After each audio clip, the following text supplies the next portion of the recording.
ഇടവേളയ്ക്ക് ശേഷം മമ്മൂട്ടി അഭിനയിക്കുന്ന തമിഴ് ചിത്രം ഒരു സാധാരണ ചിത്രമല്ല. പല കാരണങ്ങൾ കൊണ്ടും പ്രത്യേകതകളുള്ള ചിത്രമാണ്. അമരൻ എന്ന വമ്പൻ വിജയ ചിത്രത്തിന് ശേഷം രാജ്കുമാർ പെരിയസാമി സംവിധാനം ചെയ്യുന്ന ചിത്രം എന്നതാണ് ഏറ്റവും വലിയ പ്രത്യേകത. ധനുഷ് ആണ് നായകൻ. ധനുഷും മമ്മൂട്ടിയും ഒരുമിക്കുന്ന ചിത്രത്തിൻ്റെ ടൈറ്റിൽ നേരത്തെ അറിയിച്ചതനുസരിച്ച് ഇപ്പോൾ പ്രഖ്യാപിച്ചിരിക്കുകയാണ്. ഓം എന്നാണ് ചിത്രത്തിന് പേരിട്ടിരിക്കുന്നത്. അതേസമയം മുൻപ് പറയാതിരുന്ന ഒരു സസ്പെൻസ് കൂടി അണിയറക്കാർ ചിത്രത്തിൻ്റെ പേരിനൊപ്പം അറിയിച്ചിട്ടുണ്ട്. ചിത്രം ഒന്നിലധികം ഭാഗങ്ങളിലായാണ് വരുന്നത് എന്നതാണ് അത്. Om chapter 1 Udhiram the blood wood എന്നാണ് ആദ്യ ഭാഗത്തിന് നൽകിയിരിക്കുന്ന പേര്. 2.5 മിനിറ്റിൽ അധികം ദൈർഘ്യമുള്ള ഒരു വീഡിയോയ്ക്കൊപ്പമാണ് ടൈറ്റിൽ റിവീൽ നടത്തിയിരിക്കുന്നത്. എന്നാൽ ഈ വീഡിയോയിൽ മമ്മൂട്ടിയില്ല, മറിച്ച് ധനുഷിൻ്റെ കഥാപാത്രത്തെയാണ് പ്രാധാന്യത്തോടെ കാണിച്ചിരിക്കുന്നത്. ചിത്രത്തിൽ ഒരു പ്രധാന കഥാപാത്രത്തെയാണ് മമ്മൂട്ടി അവതരിപ്പിക്കുകയെന്ന് നേരത്തെ റിപ്പോർട്ടുകൾ എത്തിയിരുന്നു.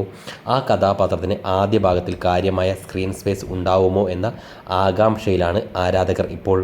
ധനുഷിൻ്റെ വണ്ടർ ബാർ ഫിലിംസ് ടേക്ക് സ്റ്റുഡിയോസുമായി സഹകരിച്ചാണ് ഈ പാൻ ഇന്ത്യൻ ചിത്രം നിർമ്മിച്ചിരിക്കുന്നത്.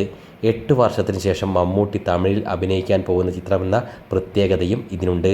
2018 വന്ന റാം ഒരുക്കിയ പേരൻപ് എന്ന ചിത്രത്തിലൂടെയാണ് മമ്മൂട്ടി അവസാനമായി തമിഴിൽ എത്തിയത്. അതിലെ ഗംഭീര പ്രകടനത്തിന് വലിയ പ്രേക്ഷക നിരൂപക പ്രശംസയും മമ്മൂട്ടി നേടിയിരുന്നു. തമിഴിൽ ഒട്ടേറെ ചിത്രങ്ങളിൽ നായകനായി ഹിറ്റുകൾ സമ്മാനിച്ചിട്ടുള്ള താരം കൂടിയാണ് മമ്മൂട്ടി. അതുകൊണ്ട് തന്നെ അദ്ദേഹം വീണ്ടും തമിഴിൽ എത്തുമ്പോൾ ആരാധകരുടെ ആവേശം വളരെ വലുതാണ്. സായ് പല്ലവി നായികാവേഷം ചെയ്ത ചിത്രത്തിൽ ശ്രീലീലയും പ്രധാന സ്ത്രീ കഥാപാത്രത്തിന് ജീവൻ നൽകുന്നു. സായ് അഭിയങ്കർ ആണ് ചിത്രത്തിന് സംഗീതം പകരുന്നത്. ധനുഷിൻ്റെ കരിയറിലെ 55-ാം ചിത്രമാണിത്. D55 എന്നായിരുന്നു ചിത്രത്തിൻ്റെ വർക്കിംഗ് ടൈറ്റിൽ.